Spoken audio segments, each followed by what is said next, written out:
Good afternoon, dear Toastmasters and guests. Good afternoon. Normally I was that respectful anyway. Okay, and one question to you. Who discovered America? Amerigo Vespucci.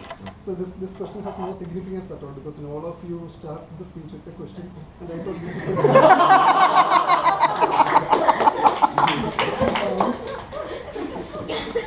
so I'm thinking if I talk about myself, I am sure I cannot finish this in 6 minutes time anyway.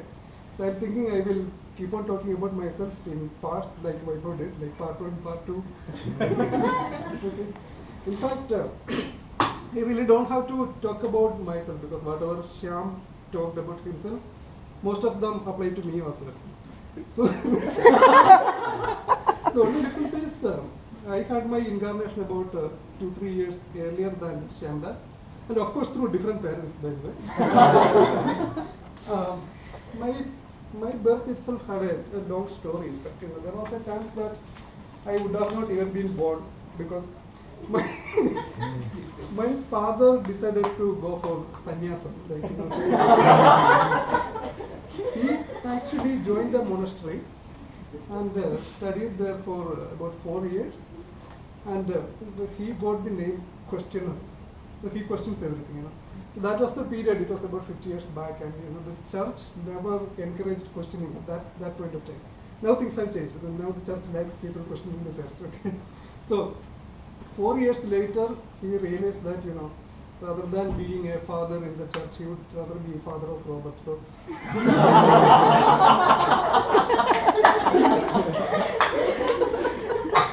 he came out from the church and then he went to the college.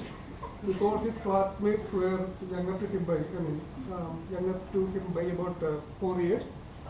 And let me reveal you one thing, that my mother is also younger to him by 4 years. Okay, so you can guess what happened.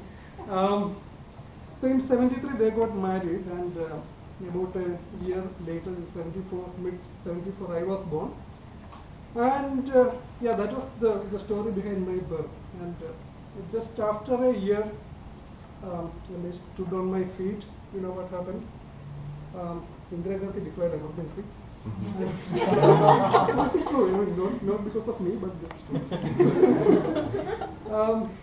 So my childhood was during that emergency period, the insurgencies and all. I don't remember because I was too small. And so what I remember is, after a couple of years, I think my memory is from about the year of 3.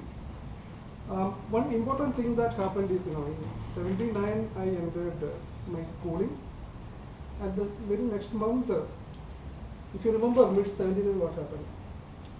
America's first space station, Skylab, it fell down into the Indian Ocean, and we had a very wide river near to our place because of the tailwater from the biggest hydroelectric. So which is the biggest hydroelectric project in India? That's the irrigation, right?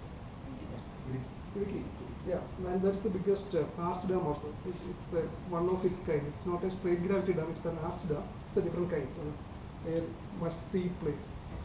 And this tailwater from that project, that power station is in my place, actually, my panchayat. So that tailwater forms a very huge river, and this was June-July time frame, and it was monsoon time in Kerala, and this was overflowing.